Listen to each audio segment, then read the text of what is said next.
देख, आज हम अपना स्टार्ट कर रहे हैं हर्लीन रेशियोज चैप्टर। इस रेशियोज चैप्टर में हमें रेशियोज बेसिकली होती क्या हैं, कितनी होती हैं, फॉर्मूलेस कैसे डिराइव करने हैं, क्वेश्चंस क्या आते हैं, हम ये सब चीज़ें इस रेशियोज वाले चैप्टर में पढ़ेंगे। तो हम स्टार्ट करते हैं पार्ट 1 से। इसमें है रेशियोज होता क्या है, हम रेशियोज कैलकुलेट करते क्यों हैं और देखते ही क्यों हैं।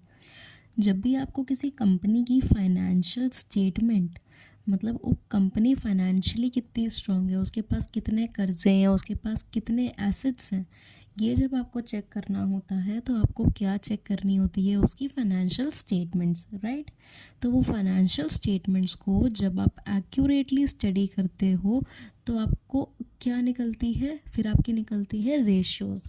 जो रेशियोज़ निकलती हैं वो डिपिक्ट करती हैं आपकी कंपनी की जो फाइनेंशियल स्टेटमेंट है, क्या पोजीशन है, या फिर क्या वो मार्केट में कहाँ पे स्टैंड करती है। तो ये रेशियोज़ वहाँ काम आती हैं हमारी। क्लियर। तो यहाँ पे देख, to study the financial statements and check the financial stability of a company. किसी भी कंपनी की फाइनेंशियल स्टेटमेंट्स चेक करने के लिए या फिर उसकी फाइनेंशियल स्टेबिलिटी, कि क्या उसके पास कर्जे हैं, और अगर कर्जे हैं तो क्या वो चुका पा रही है, क्या वो अपनी लिमिट से ज़्यादा लोन तो नहीं ले रही, क्या वो अच्छे से सबको क्रेडिटर्स को पे कर रही है। ये सब चीज़ें ध्यान रखती हैं। ये सब चीज़ें ध्यान रखता है कौन, कंपनी। तो अब कंपनी जब इस चीज़ों को ध्यान रखेगी तो हमें अगर पब्लिक को जज करना होगा उस कंपनी को, वो किस बेस पे करती है, वो रेशियोज़ के बेस पे करती है। रेशियोज़ निकाल के उस बेस पे हम चेक करते हैं। ठीक है। तो अब हमने क्या देख, हमने बेसिकली क्या पढ़ा था, रेशियोज़ होती किस फॉर्म में है। तो रेशियोज़ हम बचपन में क्या पढ़ते आ रहे हैं कि रेशियोज़ किस फॉर्म में होती हैं। रेशियोज़ होती हैं हमारी P/Q की फॉर्म में। अब P/Q क्या होता है, फ्रैक्शन की फॉर्म में, कि समथिंग अपॉन समथिंग लिखा होता है ना। तो जब ये समथिंग अपॉन समथिंग होता है, ये क्या हमें शो करता है, रेशियो है। तो अब सबसे पहले मैंने क्या पता कि कुछ एग्जांपल्स दिए हुए हैं। ये एग्जांपल्स क्या हैं, अब एग्जांपल फर्स्ट देखते हैं। हमारा पहला एग्जांपल है current asset upon total asset. ठीक है। अब करंट एसेट और टोटल एसेट तो तेरे को पता ही है क्या होती हैं। तो यहाँ पे मैं सिर्फ ये बताती हूँ कि मैंने ये लिखा क्यों है। तो देख, पहला एग्जांपल था मेरा current assets upon total asset का। टोटल एसेट में से कितना पोर्शन करंट एसेट है हमें ये बताएगा, है ना। ये फ्रैक्शन हमें क्या बताएगा, टोटल एसेट्स में से करंट एसेट कितना है ये बताएगा। 200 लाख रुपए का अगर तेरे पास एसेट है तो उसमें से 50 लाख रुपए क्या है, करंट एसेट है। 50 लाख का क्या है, करंट एसेट है। क्लियर। ये देखो समझ आया पहला एग्जांपल रेशियो का, कि हाँ फ्रैक्शन का समझ आया होगा कि हाँ फ्रैक्शन तो ये ऐसे हुआ। अब हम सेकंड पे आते हैं। सेकंड क्या है हमारा, सेकंड मैंने एग्जांपल लिए current asset upon current liability. तो current asset upon current liability क्या है हरलीन, करंट रेशियो का फॉर्मूला। ये क्या है, करंट रेशियो का फॉर्मूला है क्या, current asset upon current liability. तो ये मेरे साथ साथ तो लिखती जा, मैं देखो बार बार अलग से नहीं लिखवाऊंगी, मैं देखो बोल रही हूँ तो उसी टाइम लिख। ये कुछ ऐसा नहीं होता हमारा, फॉर्मूला नहीं होता, ये फॉर्मूला होता है current asset upon current liability is equals to current ratio. अब यहाँ पे एक और एग्जांपल मैंने क्या दिया हुआ देखो, GP upon net sales into 100। मतलब ग्रॉस प्रॉफिट कितना है उसके बराबर में अपॉन में कर दिया नेट सेल, मल्टीप्लाई कर दिया 100 से। मल्टीप्लाई 100 से करे ना करे उससे मतलब नहीं है। जीपी अपॉन नेट सेल्स क्या होता है, GP ratio. GP upon net sales क्या होता है, जीपी रेशियो। और अगर मल्टीप्लाई करते हो 100 से तो बस क्या होता है, परसेंटेज में आता है आंसर। क्या होता है, सिर्फ परसेंटेज में आता है आंसर। क्लियर है जी। अब हम स्टार्ट करते हैं अपने थोड़ी जो हमारा जो थ्योरी वगैरह होती है उससे भी कर ही लेते हैं। एक सेकंड बस मैं दिखा रही हूँ ये। ठीक है, ये देखो, ratio is an arithmetical expression of relationship between two interdependent और रिलेटेड आइटम्स। रेशियो क्या है, रेशियो एक अरिथमेटिकल एक्सप्रेशन है of relationship between two interdependent और रिलेटेड आइटम।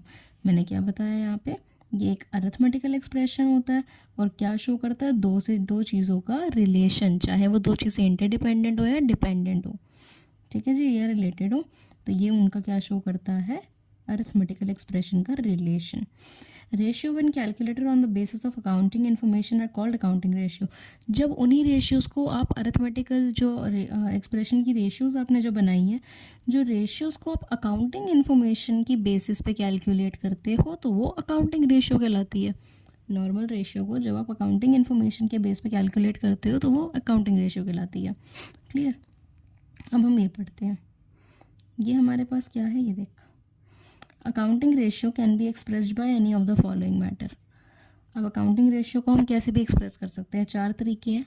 प्योर रेशियो क्या होती है, जैसे 2:1, मैंने क्या लिखा, 2:1, ये मेरी क्या हो गई, ये मेरी प्योर रेशियो हो गई। फिर परसेंटेज, परसेंटेज तो तेको अच्छे से पता ही है, 5%, 10%, ये होता है। टाइम, टाइम हो गया, टाइम में ऐसे आ जाता है 3 टाइम्स, ऐसे लिख देंगे, या 4 टाइम्स, या 9 टाइम्स, या 6 टाइम्स, ऐसे लिख देंगे, टाइम्स लगा देंगे। फ्रैक्शन में, फ्रैक्शन तो आपको अच्छे से पता है, P/Q, 4/5, 6/8, या कुछ भी करके फ्रैक्शन, पता है ना आपको। अब बस ये सारी चीज़ें मेरे साथ साथ लिखती जा। इस वीडियो को तो कैसे करना है तूने, जो जो मैं बोल रही हूँ वो लिखते जाना है। एक बार वीडियो पूरी देख, बिना लिखे कुछ भी नहीं लिखना, पूरी देख, उसके बाद दोबारा यही वीडियो देख और उस टाइम साथ साथ में लिखती जा, या अभी लिखना है अभी लिख ले, मुझे कोई प्रॉब्लम नहीं है, बस समझ आना चाहिए। तो ये आपको पता लग गया कि आपको मैंने 4 रेशियोज़ क्या बता दी, ये 4 आपको फॉर्म्स बता दी कि ऐसे ऐसे कैलकुलेट होता है। करेक्ट। अब हम चलते हैं अपनी रेशियो एनालिसिस पे कि रेशियो एनालिसिस होती क्या है। ये देख, अब कितने प्रकार की रेशियोज़ होती हैं, कितने टाइप की रेशियोज़ होती हैं, बेसिकली 4 टाइप की, liquidity ratio, solvency ratio, activity ratio and profitability ratio. 4 ratio पता लग गई। देखो, लिक्विडिटी रेशियो में क्या है आपका, लिक्विडिटी रेशियो हम क्यों कैलकुलेट करते हैं, ये हम सिर्फ इसीलिए कैलकुलेट करते हैं ताकि हमें पता लगे कि कंपनी के जो डे टू डे ऑपरेशनल खर्चे हैं या शॉर्ट टर्म जो उसके लोन्स हैं या खर्चे हैं जो उसके शॉर्ट टर्म कैपेसिटी में है, तो क्या वो उसको मीट कर पा रही है, क्या कंपनी शॉर्ट टर्म के खर्चों को अपने मीट कर पा रही है, या जो डे टू डे खर्चे हैं क्या वो भी चला पा रही है या नहीं चला पा रही से, इसलिए हम क्या करते हैं, लिक्विडिटी रेशियो को कैलकुलेट करते हैं। They measure the firm's ability to meet the current obligation. Current obligation क्या, 12 महीने से अंदर अंदर की जो होती हैं, 1 साल से नीचे नीचे की जो होती हैं, वो ऑब्लिगेशंस को क्या कंपनी मीट कर पा रही है, वो लिक्विडिटी चेक करता है। फिर आती है सॉल्वेंसी। सॉल्वेंसी क्या होती है, लॉन्ग टर्म के लिए, क्या कंपनी लॉन्ग टर्म में उसने कर्जे लिए हैं तो कितने लिए हैं, अगर कर्जे ले रही है तो एसेट्स कितने हैं उसके पास, ये सब चीज़ें चेक करते हैं। This ratio show the proportion of debt and equity financing the firm's asset. मतलब कितने आपने लोन लिया है, क्या आपको लोन लेना पड़ रहा है बार बार, क्या आप वो लोन चुका पा रहे हो क्या, या आप लोन ले ही जा रहे हो बार बार, ये सब चीज़ें हम चेक करते हैं। सॉल्वेंसी रेशियो इसीलिए कैलकुलेट करते हैं। फिर आती है एक्टिविटी रेशियो। एक्टिविटी रेशियो में बेसिकली क्या होता है, कंपनी की प्रॉफिटेबिलिटी चेक करते हैं कि हम कितना कंपनी प्रॉफिट कमा रही है, हर एक यूनिट पे कितना पैसा आ रहा है, उसको प्रॉफिट आ रहा है। तो they reflect the firm's efficiency in utilising the asset. फिर आती है प्रॉफिटेबिलिटी रेशियो। प्रॉफिटेबिलिटी रेशियो को तेरे को लग रहा है प्रॉफिट चेक करना, बट नहीं होता प्रॉफिट चेक करना। इसका मतलब होता है ओवरऑल कैसी काम कर रही है, क्या होता है, ओवरऑल कंपनी कैसा काम करके दिखा रही है। करेक्ट। तो these ratios measure overall performance, क्या परफॉर्मेंस है उसकी और क्या इफ़ेक्टिवनेस है उस फर्म की, क्या परफॉर्मेंस है और क्या इफ़ेक्टिवनेस है, ये कौन चेक करके बताता है हमें, प्रॉफिटेबिलिटी रेशियो। तो अब तो क्लियर होगी ये सारी हमें रेशियोज़ की, रेशियोज़ क्या होती हैं बेसिकली। अब जब हमें ये चीज़ पता लग गई है, अब हम क्या करते हैं, मैं देखो दिखाती हूँ एक चीज़, वेट। आज हमें इस वीडियो में पढ़ना है लिक्विडिटी रेशियो। इस वीडियो में हमें सिर्फ क्या करना है, लिक्विडिटी रेशियो। तो मैं स्टार्ट कर रही हूँ इससे। लिक्विडिटी रेशियो क्या होता है, इसका डेफिनेशन और फॉर्मूलाज हम देखते हैं, पहले डेफिनेशन देखते हैं। What are the liquidity ratios, होती क्या है, liquidity refers to the capacity of the business to pay its short term liability as and when it becomes due. जब वो आ जाती हैं ड्यू पे, मतलब अपनी अंतिम उस पे टाइम पे आ जाती हैं, तो क्या कंपनी मीट कर पा रही है उन शॉर्ट टर्म लायबिलिटीज़ को। The liquidity ratios are used to know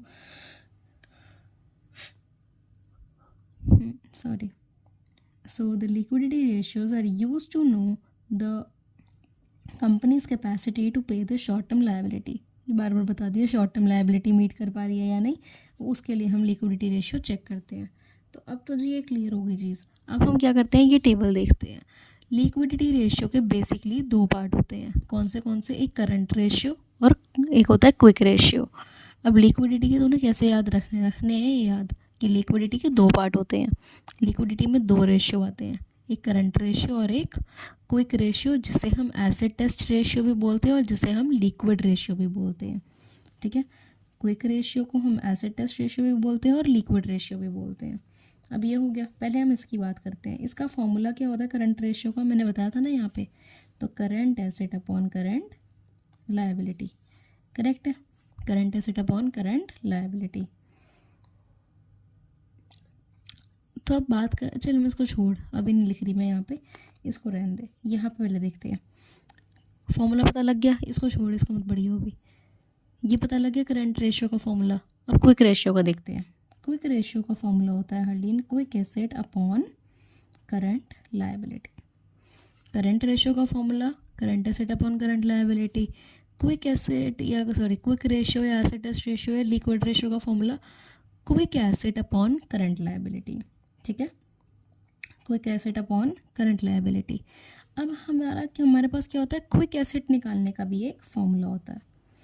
quick acid हम कैसे निकालते हैं, ठीक है, क्विक एसिड हम कैसे निकालते हैं. तो क्विक एसिड से देखो नाम से मतलब क्या समझ आ रहा है कि क्विक, जल्दी से जब आप किसी भी एसिड को लिक्विड करवा सकते हो, मतलब कैश में कन्वर्ट करवा सकते हो, उसकी लिक्विडिटी अगर बहुत ही ईजिली अवेलेबल है तो मतलब वो क्विक एसिड होता है. अब क्विक एसिड का फॉर्मूला क्या होता है, करंट एसिड्स में से, करंट एसिड होते हैं ना जो तेरी 12 महीने के अंदर की, 1 साल के अंदर की जो होती हैं वो करंट एसेट्स होती हैं, तो वो तो क्विक है ही. उसमें से आपको माइनस करना होता है इन्वेंट्री. इन्वेंट्री कौन सी, क्लोजिंग वाली. और इन्वेंट्री क्या होती है तेरे को पता ही है, जो कंपनी में चीज़ें जाती हैं, कंपनी जिस इन्वेंट्री पे ऑपरेट करती है. ठीक है, करंट एसेट्स में से इन्वेंट्री माइनस, इन्वेंट्री भी कौन सी होती है, क्लोजिंग वाली, minus prepaid expenses, minus prepaid expenses. ठीक है, ये आपको याद करना पड़ेगा. क्विक एसिड का फॉर्मूला क्या होता है, करंट एसेट्स में से किसको घटा दो, इन्वेंट्री को घटा दो और प्रीपेड एक्सपेंसेस को घटा दो. क्विक एसिड कैसे निकलेगा, करंट एसेट में से इन्वेंट्री को घटा दो, क्लोजिंग वाली, और प्रीपेड एक्सपेंसेस को घटा दो. करेक्ट हो गई ये चीज़. अब ये हमें याद हो गई है कि हाँ ये होता है. अब आते हैं आइडियल पे. अब अगर कोई पूछता है कि कितनी होनी चाहिए, अब कोई किसी भी अच्छे इन्वेस्टर से जाके पूछे कि आपको क्या लगता है कि क्या करंट रेशियो होनी चाहिए कंपनी की, तो जो आइडियल करंट रेशियो होती है, आइडियली जो होनी चाहिए वो बेसिकली होनी चाहिए 2:1. क्योंकि ये एमसीक्यू का पेपर में एमसीक्यू में आ सकता है 16 मार्क्स के, क्योंकि एमसीक्यू आने तुम्हारे, तो एमसीक्यू में आ सकता है कि कितनी आइडियल रेशियो होती है, तो 2:1 होती है. मतलब अगर आपकी एक लायबिलिटी है तो आपके पास 2 एसेट होने चाहिए ताकि आप उस लायबिलिटी को इजीली पे आउट कर सको. समझी, तो ये आइडियल रेशियो ये होनी चाहिए. और इसकी आइडियल रेशियो अलग होती है, इसकी आइडियल रेशियो होनी चाहिए 1:1.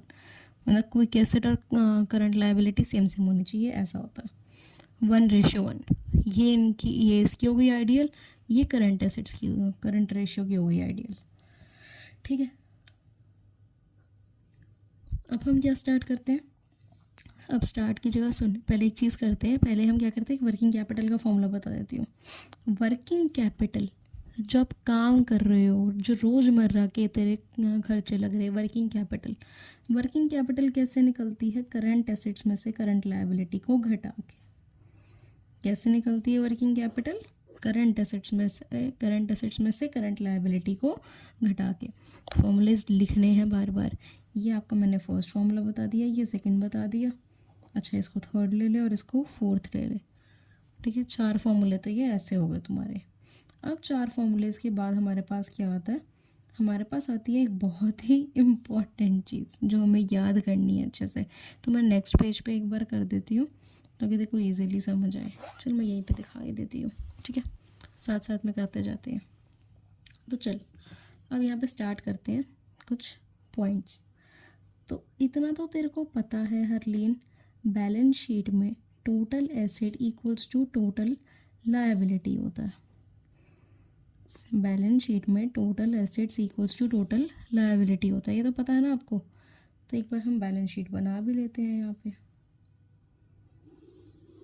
जो बैलेंस शीट बना रही हूँ मैं, क्या कर रही हूँ, तेरे को अभी फॉर्मूलेज याद करवाने का एक अच्छा सा तरीका बता रही हूँ, याद ही हो जाए ताकि, ठीक है जी, इसीलिए बता रही हूँ ये चीज़, कि अच्छे से ध्यान दियो, क्योंकि अब मैं फॉर्मूलेज कुछ लिखने जाऊँगी ताकि तेरे को भी इजी हो और थोड़ा मतलब तेरे को समझ भी आ जाए। कि रेशियोज चैप्टर थोड़ा हो जाता है कंफ्यूजिंग, लग जाता है बच्चों को, बट आई थिंक तेरे को नहीं लगेगा, ईजीली बस समझ आएंगे तेरे को, बट फॉर्मूलेज याद अच्छे से करने पड़ेंगे। तो ये आपको समझ आ गया कि मैंने ये बना दी बैलेंस शीट। अब देख, बैलेंस शीट में ना कुछ पार्ट्स होते हैं, बैलेंस शीट के कुछ पार्ट्स होते हैं, देखो मैं वही पहले क्लियर कर देती हूँ। पहले यहाँ पे आता है नॉन करंट एसेट, ऊपर की साइड होते हैं क्या, नॉन करंट एसेट्स, फिर होती है नॉन करंट इन्वेस्टमेंट, ठीक है जी। पहले तो नॉन करंट एसेट आ गया, फिर आ गया नॉन करंट इन्वेस्टमेंट इस साइड, उससे नीचे, फिर उसके बाद क्या आएगा, अब आएगा करंट एसेट, ठीक है। ये तीन आपके क्या होते हैं, एसेट्स के पार्ट होते हैं, non current asset, non current investment और करंट एसेट्स, ठीक है। ये तो आपको पार्ट आपके पता लग गए एसेट साइड की। अब लायबिलिटी पे आते हैं। लायबिलिटी में सबसे ऊपर क्या आता है हरलीन, सबसे पहले आता है शेयर होल्डर फंड। सबसे पहला क्या आता है, share holder fund. Share holder fund के ना फर्दर दो पार्ट्स होते हैं, शेयर होल्डर फंड के फर्दर दो पार्ट्स होते हैं। पहला क्या होता है, पहला होता है शेयर कैपिटल, ठीक है जी, पहला क्या होता है शेयर कैपिटल, दूसरा होता है रिजर्व एंड सरप्लस। दो पार्ट कौन से होते हैं, एक होता है शेयर होल्डर फंड है, सबसे पहले शेयर होल्डर फंड आता है, उसके दो पार्ट्स क्या होते हैं, शेयर कैपिटल और रिजर्व एंड सरप्लस। और शेयर कैपिटल का मतलब देखो बताइए, शेयर कैपिटल में दो चीज़ों को मिलाते हैं ना, इक्विटी शेयर कैपिटल और प्रेफरेंस शेयर कैपिटल। तो बस मैं वही लिख रही हूँ, इक्विटी और प्रेफरेंस तो अलग अलग होती है ना, उन दोनों को मिलाकर ही तो शेयर कैपिटल एक कॉमन बनेगा। तो equity share capital plus preference share capital, okay जी। और कुछ नहीं लिखा मैंने, बस इसका पार्ट लिखा है, तेरे को बताया। अब देख क्या होता है, अब लायबिलिटी साइड में तो शेयर होल्डर फंड पहली चीज़ है। अब दूसरी चीज़ कौन सी आती है यहाँ पे दूसरी चीज़ जो आती है वो आती है टोटल डेट। इससे नीचे क्या आता है, total date. Share holder fund के नीचे क्या आता है, टोटल डेट। अब टोटल डेट दो तरीकों के होते हैं। एक चीज़ बता, टोटल डेट का मतलब करंट भी और नॉन करंट भी।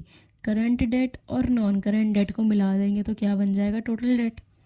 तो अब देखो, नॉन करंट को आप लॉन्ग टर्म बोलते हो ना, नॉन करंट डेट तो नहीं बोलते। तो लॉन्ग टर्म डेट हो गया एक, और दूसरा क्या होता है, करंट लायबिलिटी बोलते हो इसको आप। करंट डेट तो नहीं सुना तूने आज तक, ठीक है।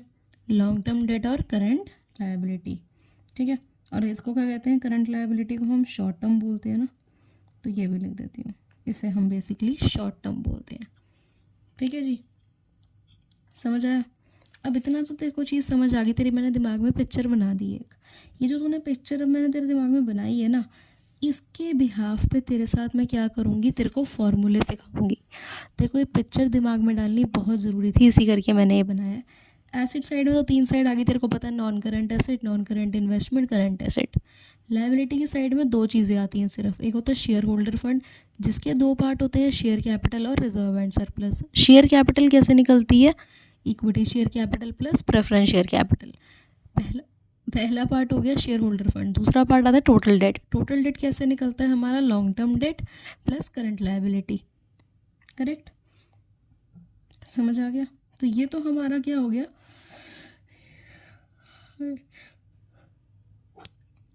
सॉरी यार, एक्चुअली ना मैं रात को वीडियो बनाती हूँ कॉलेज से, जब मतलब कॉलेज से टाइम वगैरह नहीं मिल पाता, उसके बाद रात को बनाती हूँ, तो बासी वीडियो बनाती रहती है। तो यहाँ पे इसका टोटल आएगा, यहाँ पे टोटल एसेट्स होती है, यहाँ तेरी आएगी टोटल लायबिलिटी। इतना तो तेरे को पता है ना जी, कि हाँ टोटलिंग ही तो करेगी, तो टोटल लायबिलिटी यहाँ पे, टोटल एसेट्स यहाँ पे। अब हम क्या करते हैं, अब मैं फॉर्मूले तेरे को डिराइव करना सिखाती हूँ कि फॉर्मूले यहाँ से कैसे बनाते हैं। पहला फॉर्मूला मैं क्या बनाऊंगी तेरे सामने, टोटल एसेट का। सॉरी पहला फॉर्मूला क्या बनेगा अपना, टोटल एसेट्स का। तो एक चीज़ बता हरलीन, टोटल एसेट्स मैं कैसे निकालूंगी, मुझे बता। टोटल एसेट का फॉर्मूला क्या है, अगर मुझे टोटल एसेट निकालना है तो मुझे क्या क्या जोड़ना पड़ेगा। नॉन करेंट एसेट, लिखती जाती हूँ, नॉन करेंट एसेट,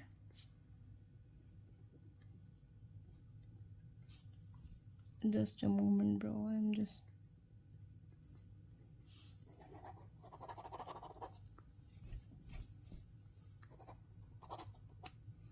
देखिए अभी पूरी इसकी इंक है और फिर भी ये चल नहीं रहा, पता नहीं क्या है।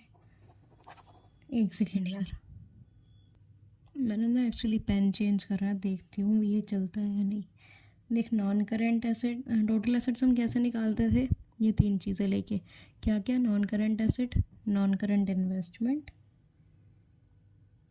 And plus current asset.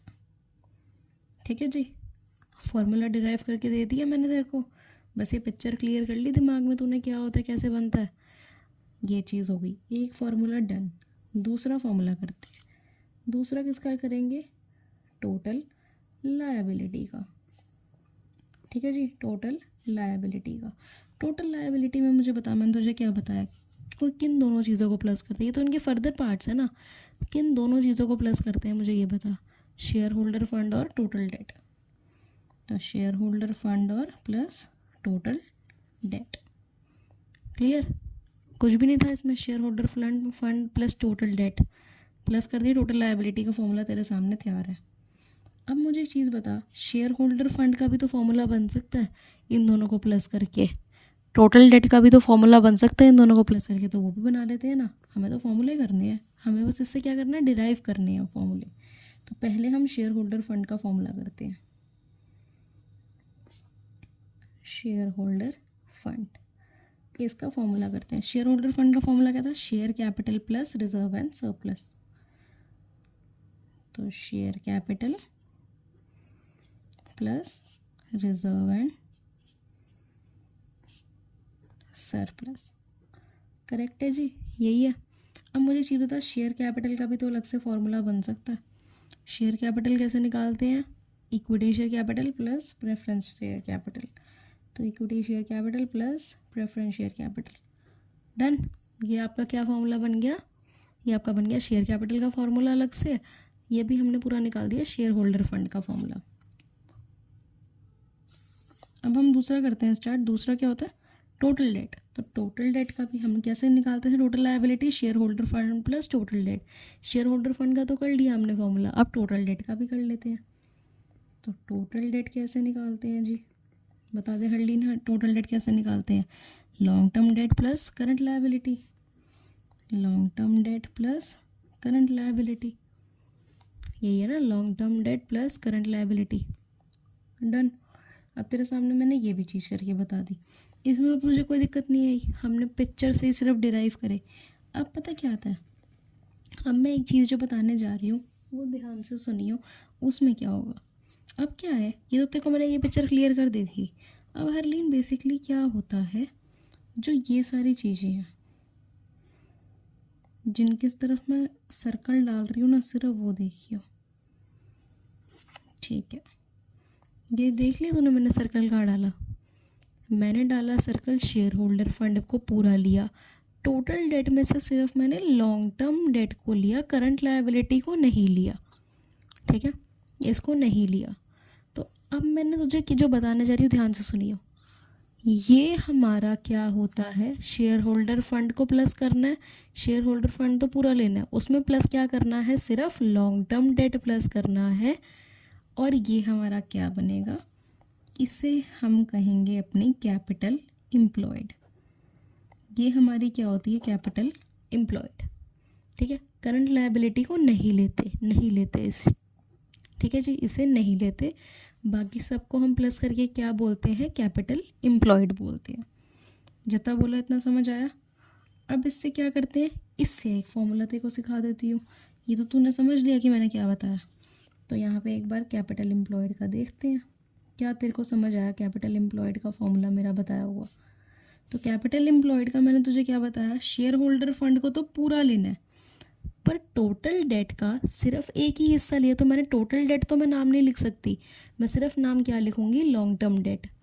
तो ये देख, share holder fund, share holder fund पूरा ही लिया था ना, इसमें तो दोनों चीज़ों पर मैंने सर्कल डाला पड़ा है, तो शेयर होल्डर फंड तो पूरा ही आ रहा है, बट प्लस टोटल डेट में से अगर ये एक चीज़ नहीं आ रही, देख दो चीज़ों को कंबाइन करके तो टोटल बनाती है, बट उसमें से अगर यही चीज़ नहीं है तो फिर तो सिर्फ यही बचा ना, तो सिर्फ तो इसी का नाम लिखेगी, पूरी जो चीज़ को तू कहलाती है उसका नाम तो नहीं लिख सकती, सिर्फ एक ही चीज़ है तो एक चीज़ का नाम लिखेगी। तो लॉन्ग टर्म डेट, सिर्फ लॉन्ग टर्म डेट, ठीक है जी, ये तेरे को समझ आया? ये आ गया कैपिटल एम्प्लॉयड का फॉर्मूला, एक फॉर्मूला। अब कैपिटल एम्प्लॉयड का एक और फॉर्मूला भी तो तेरे को बता सकती हूँ मैं सिर्फ डिराइव कर रही हूँ तेरे सामने इससे शीट से और कुछ नहीं कर रही। कैपिटल एम्प्लॉयड का एक और फॉर्मूला बन सकता है, वो क्या बन सकता है, देख वो क्या बन सकता है, शेयर होल्डर फंड को तोड़ दूँ, शेयर होल्डर फंड का तो फॉर्मूला मुझे पता है ना, क्या होता है, share capital plus reserve and surplus, तो share capital plus reserve and surplus, मैंने सिर्फ शेयर होल्डर फंड को तोड़ा और प्लस लॉन्ग टर्म डेट को मैंने एज इट इज़ रहने दिया, बस मैंने क्या करा, शेयर होल्डर फंड को तोड़ दिया और पार्ट कर दिए, सब पार्ट्स करके लिख दिए, जैसे हम मैथ्स में फॉर्मूलेज बनाते हैं, तो तेरे को आता ही होगा कि मैथ्स में तो वैसे ही अच्छी है, तो देखो ये चीज़ आती होगी, ठीक है जी। ये मैंने क्या करा, सिर्फ देख के देखो फॉर्मूलेज बताए। अब एक चीज़ बता, अब एक और फॉर्मूला भी बन सकता है टोटल लायबिलिटी को लेके। अब देख, टोटल लायबिलिटी मैं कैसे निकालूं, मैं टोटल लायबिलिटी कैसे निकालूं, ये भी तो एक चीज़ आ सकती है ना, बात आ सकती है कि टोटल लायबिलिटी कैसे निकालें हम मीत। टोटल लायबिलिटी का एक और फॉर्मूला आता है, देख टोटल लायबिलिटी वैसे तो देखो पता है share holder fund plus total date, but एक और फॉर्मूला क्या आ गया टोटल लायबिलिटी का, अगर ये अकेला बचा है, क्या बचा है, अकेला, तो करंट लायबिलिटी में अगर मैं प्लस क्या कर दूंगी, इन सारी चीज़ों को, इन सारी चीज़ों का नाम लिखने के बजाय मैं सिर्फ कैपिटल एम्प्लॉयड अगर लिख दूँ एक, क्योंकि ये सारी चीज़ें होती क्या है, कैपिटल एम्प्लॉयड, तो सिर्फ मैं क्या लिख दूँ अगर capital employed, total liability equals to current liability plus this circle, circle का नाम क्या है, कैपिटल एम्प्लॉयड। समझ आ रहा है अर्ली, बस मैंने फॉर्मूला डिराइव कर दिया। तो ये तेरे को देख, इतने सारे तेरे को मैंने फॉर्मूले याद करवा दिए, अभी तेरे को लगेगा मेरे को याद नहीं हुए, बट एक बार तू दिमाग लगा के अच्छे से ये चीज़ बना ले अपने आप, तेरे पास सारे फॉर्मूले क्लियर हो जाएंगे दिमाग में, ठीक है। बैलेंस शीट समझ आ गई थी, सिर्फ उससे डिराइव करती गई, कोई दिक्कत होगी तो मुझे कॉल कर लेना। तो non current assets, non current investment, current assets, share holder fund, total date, total date में से अगर करंट लायबिलिटी को हटा दोगे तो बचा हुआ जो ग्रुप हुआ वो क्या है, कैपिटल एम्प्लॉयड है हमारा, ठीक है। ये चीज़ भी समझ आ गई हमारी। अब क्या करते हैं, मैं देखो 3 क्वेश्चंस करवाऊंगी, 2 या 3, तो उसके बाद हम अपनी ये ख़त्म करेंगे लिक्विडिटी रेशियो वाला। तो 3 क्वेश्चंस करते हैं, अभी स्टार्ट करती हूँ, जस्ट सेकेंड में मोड़ लूँ। ये हमारा फर्स्ट क्वेश्चन है, इसमें देख क्या लिखा है, करंट एसेट्स जो हैं, 1 मिनट में इसको जूम कर देते हैं, जूम आउट, हाँ, करंट एसेट्स जो है वो है हमारी 8 लाख, इन्वेंट्रीज़ है हमारी 4 लाख और वर्किंग कैपिटल है हमारी 4,80,000। अब हमें क्या बोला हुआ है, करंट रेशियो कैलकुलेट करो। सिंपल क्वेश्चन है, मैंने सब कुछ इन्फॉर्मेशन ऊपर लिखी पड़ी है। तो ये देख, पहले तो तू करंट रेशियो का फॉर्मूला लिख। करंट रेशियो का फॉर्मूला क्या होता है, current asset upon current liability. क्या तेरे पास करंट एसेट और करंट लायबिलिटी है, वो सर्च कर। तेरे पास सिर्फ करंट एसेट्स है, करंट एसेट है तो ठीक है, हम वो लिख देते हैं। कितनी है करंट एसेट, 8 लाख, 8 लाख की करंट एसेट्स है।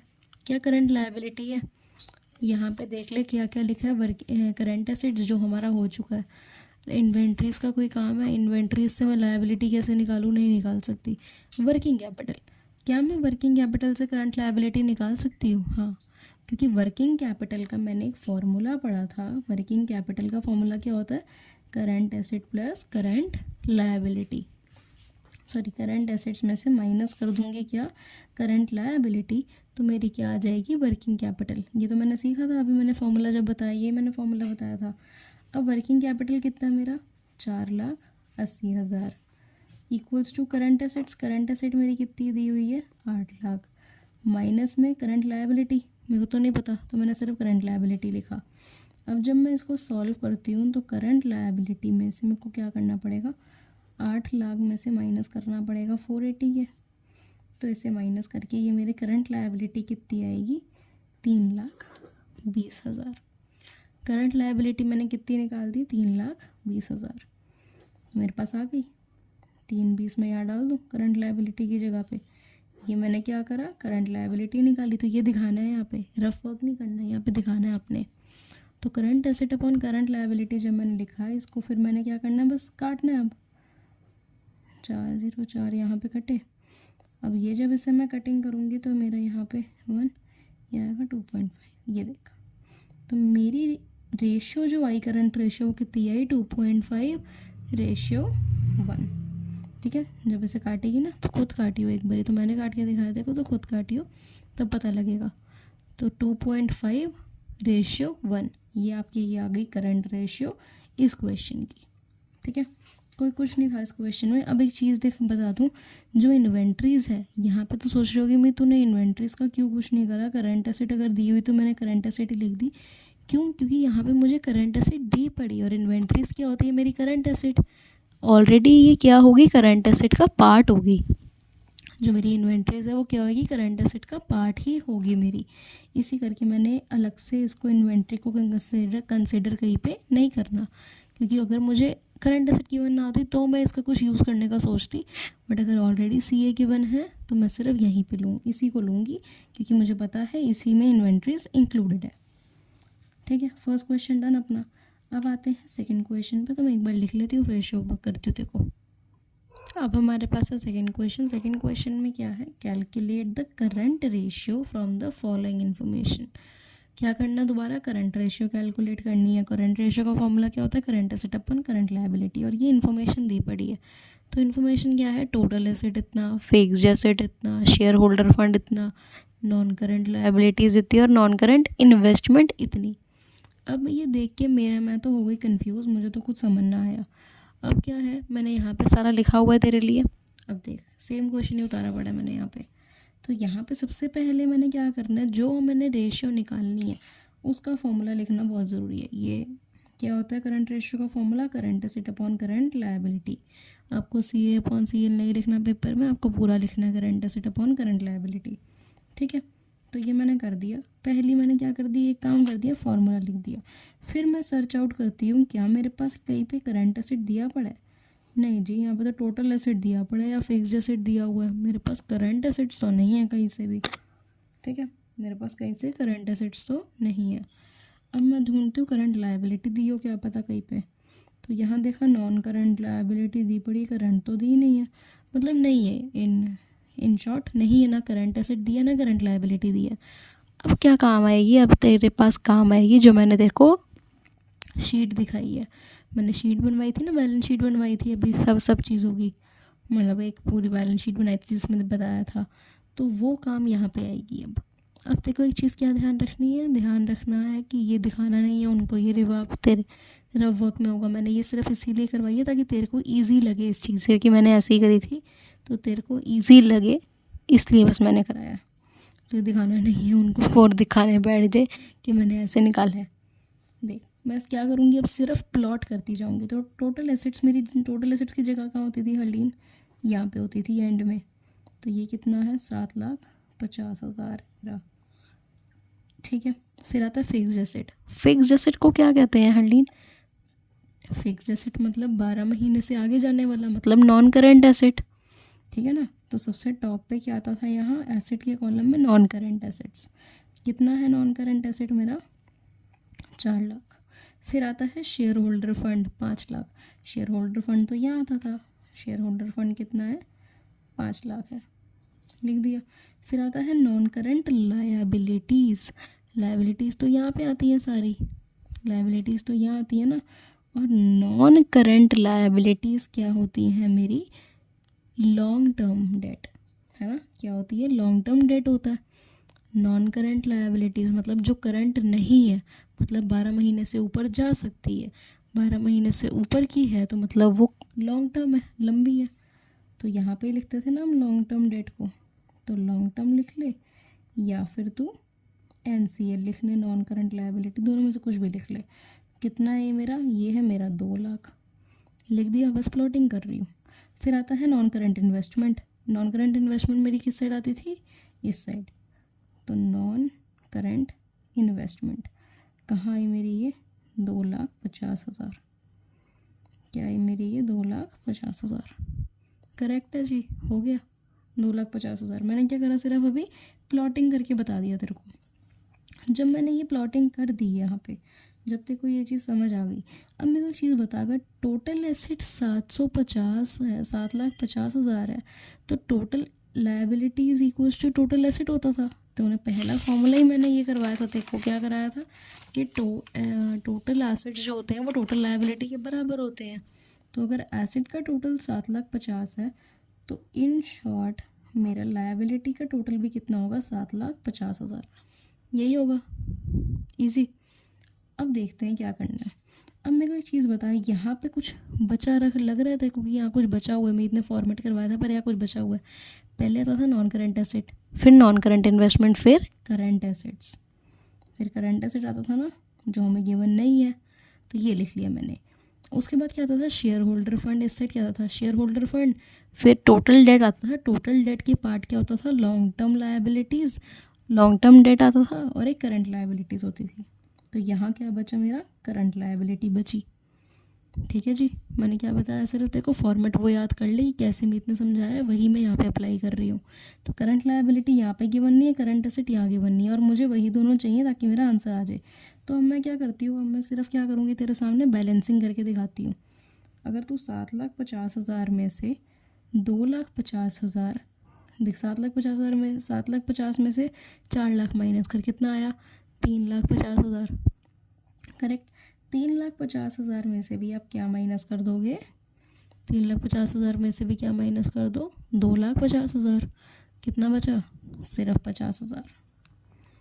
करंट एसेट्स कितनी आ गई आपकी? 50,000। कितनी आ गई आपकी करंट एसेट्स? नहीं, एक सेकेंड, मेरे से आई थिंक कोई गलती हुई है, सॉरी सॉरी सॉरी। ये 50,000 किसी और का था, ये 1 लाख। ठीक है, ये बैलेंसिंग जब आप करोगे तो आपका कितना आएगा? 1 लाख आएगा। ठीक है, आपकी 1 लाख आएगी क्या? Current assets. यहाँ लिख देती हूँ 1 लाख क्या आएंगी? करंट एसेट आ गई आपकी। तो अब तूने करंट एसेट्स कैसे निकाली, तो देखो ये फॉर्मूला यहाँ पे ज़रूर दिखाना है कि कैसे निकाली, पर ये सब करके नहीं दिखाना। तो करंट एसेट्स तूने कैसे निकाली? करंट एसेट में से तूने कैसे निकाला था? टोटल एसेट्स में से तूने माइनस क्या करा? नॉन करंट एसेट, और क्या माइनस करी? Non current investment. As simple as that. Clear? तो ये तो तूने लिख लिया, बस तूने ये लिखना है पूरा फॉर्मूला जो यहाँ पे तूने रफ में बनाया ना, बस देखो इसको फॉर्मूले की तरीके में पूरा लिख के दिखा देना है यहाँ पे। ठीक है, और मेरी चीज़ ध्यान रखियो, ये नॉन करंट एसेट्स मैंने तो यहाँ पे नॉन करंट एसेट के टाइप पे लिखा है, बट ये दिया एक्चुअली फिक्स्ड एसेट हुआ था ना, जिसका मैंने सेकेंडरी नेम लिया है नॉन करंट एसेट। तो तू इसकी जगह फिक्स्ड एसेट्स ही लिखेगी, नॉन करंट एसेट नहीं लिखेगी, फिक्स्ड एसेट लिखेगी। जो क्वेश्चन में लिखा है सिर्फ वही सेम टिपना है, ठीक है ना। बस देखो नाम पता है इसका एक्स्ट्रा, वो चीज़ तेरे लिए अलग है, बट नाम तूने चेंज नहीं करना, नाम वही लिखना है। तो ये चीज़ हो गई आपकी, क्या आ गई? करंट एसेट आ गई 1 लाख। तो यहाँ पे मैं लिख देती हूँ 1 लाख मेरी है करंट एसेट। अब आती है करंट लायबिलिटी। करंट लायबिलिटी की अभी जब तू क्या करेगी? बैलेंसिंग करेगी, तो ये आएगी 50,000। 50,000 तेरी करंट लायबिलिटी आई, तो करंट लायबिलिटी का फॉर्मूला भी लिख देगी। कैसे लिखेगी? टोटल लायबिलिटी में से तूने माइनस करा शेयर होल्डर फंड, फिर क्या माइनस करा? लॉन्ग टर्म लिखना है वो लिख, बट अदरवाइज जो क्वेश्चन में गिवन था वही लिखो। नॉन करंट लायबिलिटी गिवन है ना, तो वही लिखो, नॉन करंट लायबिलिटी माइनस, और अभी करंट लायबिलिटी आ गई है ऐसे, ठीक है ना। और ये पूरा दिखाना है कि 7,50,000, फिर माइनस 5 लाख, फिर माइनस 2 लाख, ऐसे करके दिखाना होता है। फिर आंसर क्या आ गया आपका? 50,000। यहाँ पे करंट लायबिलिटी कितनी आई अपनी? 50,000। तो ये जब इसे मैं कट करूँगी तो मेरा कितना आएगा? 2 और 2 तो ऐसे लिखूँगी नहीं ऑफ कोर्स, क्योंकि रेशियो का चैप्टर है, रेशियो में लिखना पड़ेगा। तो 2:1 मेरी क्या हो गई? करंट रेशियो हो गई। तो रेशियो 1 क्या है मेरी करंट रेशियो। क्लियर जी। अब हमारा क्या है, अब हमारा एक लास्ट क्वेश्चन रहता है, वो भी मैं लिख के दिखा देती हूँ, फिर हमारा कंप्लीट फर्स्ट पार्ट। ये हमारा लास्ट क्वेश्चन है। इसमें देख, करंट लायबिलिटीज़ मुझे गिवन है 1,50,000, करंट एसेट्स गिवन है 2,80,000, inventories 40,000, outstanding expenses 30,000 and prepaid rent is 10,000। और हमें क्या बोला है, क्विक रेशियो कैलकुलेट कर दो। पूरा एग्जैक्ट क्वेश्चन यहाँ पे गिवन है, so let me do it now. Current ratio का पहले तो फॉर्मूला जो भी निकालना है उसका फॉर्मूला सबसे पहले। करंट रेशियो का फॉर्मूला क्या होता है, क्विक रेशियो का फॉर्मूला क्या होता है, थोड़ा टंग स्लिप हुई होगी, सॉरी। पहले मैंने क्विक पता नहीं करंट बोले क्या बोले, बट क्विक रेशियो निकालनी है। तो क्विक रेशियो का फॉर्मूला क्या होता है, क्विक एसेट अपॉन में करंट लायबिलिटी। करेक्ट। तो क्या मुझे यहाँ पे कहीं पे भी क्विक एसेट नाम से कुछ गिवन दिख रहा है, नहीं दिख रहा, तो छोड़ो, क्विक एसेट नहीं देखना। करंट लायबिलिटी दिख रही है, जी हाँ दिख रही है। तो करंट लायबिलिटी तो एज इट इज़ पहले लिख दो ना, 1,50,000। ऊपर कुछ आएगा क्विक एसेट में, तो क्विक एसेट निकालने का फॉर्मूला भी तो तुझे मैंने सिखाया था ना। क्विक एसेट मतलब जो क्विकली ये हो जाते हैं, लिक्विड हो जाते हैं। तो क्विक एसेट का फॉर्मूला क्या था, करंट एसेट्स में से माइनस क्या करते थे हम, इन्वेंट्रीज, ठीक है, और फिर माइनस क्या करते थे, प्रीपेड, जो पहले टाइम से दे दिए हैं, प्रीपेड एक्सपेंसेस, यही करते थे। तो क्विक एसेट का फॉर्मूले में बस इम्प्लीमेंट कर दे। करंट एसेट दिया पड़ा है कितना, 2,80,000, माइनस में इन्वेंट्रीज, तो इन्वेंट्रीज दी पड़ी है। यहाँ पे क्लोजिंग लिखा है, नहीं लिखा में मतलब नहीं है। यहाँ पे कभी कभार होता है ये क्वेश्चन में लिखा होता है ओपनिंग इन्वेंट्री और क्लोजिंग इन्वेंट्री, तब आपको उस टाइम के लिए क्या लेना होता है, आपको उस टाइम के लिए क्लोजिंग इन्वेंट्री लेनी पड़ती है। तो इन्वेंट्री कितनी दी हुई है, 40,000, माइनस में प्रीपेड एक्सपेंसेस। इसमें प्रीपेड नाम से क्या दिया हुआ है, प्रीपेड जो पहले ही दे दिया है, रेंट, ठीक है। तो कहीं विद आउटस्टैंडिंग एक्सपेंसेस, आउटस्टैंडिंग होते हैं हर्लिन जो तूने अभी तक पे नहीं करे हैं, ठीक है ना। प्रीपेड होते हैं जो पहले ही पे कर दिया था। तो प्रीपेड रेंट, रेंट भी तो एक्सपेंस होता है और वो भी प्रीपेड है। तो कितने का है वो, 10,000 का, तो वो लिख दिया, ठीक है। अब हमारे पास जब हमने माइनस करा इसमें से, तो क्या आंसर आया, 2,30,000। तो ये 2,30,000 मेरा क्या बना, क्विक एसेट बन गया। क्विक एसेट मेरे पास कितना है, 2,30,000 का। 2,30,000 का मेरा क्विक एसेट है। करंट लायबिलिटी ऑलरेडी गिवन थी, तो क्विक रेशियो तो हमारी निकल जाएगी इसको काट के। तो कटिंग करो इसकी, बस इसकी जब हम कटिंग करेंगे तो हमारी आएगी 1.53 रेशियो 1, 1.53 रेशियो 1। ये मेरी क्या आ गई, ये आ गई मेरी क्विक रेशियो। ये मेरी क्या आ गई, क्विक रेशियो। आई होप काफ़ी अच्छे से क्लियर हो गया होगा। मैंने बड़ी कोशिश करी है, देखो मैं ये भी समझाऊँ, फार्मूलेज भी याद करवाऊँ, एक फॉर्मल स्ट्रक्चर दे दूँ बैलेंस शीट का, जिससे कि फार्मूलेज इजीली याद हो सकें या अपने आप बना भी सके अगर याद नहीं हो रहे तो। आई होप देखो समझ सब आया। नहीं आया तो मुझे एक बार कॉल कर लियो, जो भी पूछना है डाउट पूछ लियो। तो देखो ये जो 3 क्वेश्चन थे, 3 क्वेश्चन तो बच्चों वाले हैं, बस तो एक बार प्रैक्टिस दोबारा करियो इसकी, तो तभी इनफ हो जाएंगे। और फार्मूले ज़रूर करने हैं, नेक्स्ट पार्ट देखने से पहले फार्मूलाज कंपलसरी हैं करने। अगर नहीं करोगे तो समझ कुछ नहीं आता फिर इस चैप्टर में फार्मूलाज बहुत हैं। और तुम्हारे TS गरीवाल की बुक में अप्रॉक्सीमेटली 100 क्वेश्चन दिए हैं रेशियोज चैप्टर के, मतलब बट हम 100 तो करने से रहे, हम कुछ गिनती चुनती ये करेंगे। That means I will make sure कि मैं एटलीस्ट 40 क्वेश्चंस तो करवाऊँ रेशियो के, बट वो भी कितने, कौन से जो हाईली एंटिसिपेटेड है, जो आ सकते हैं, जो मतलब जिसमें सब कुछ कवर्ड है, ठीक है। So will do that, don't worry about that. तो ये आपने अच्छे से करना है, और दोबारा वीडियो देख लेना अगर समझ नहीं आई तो, ओके।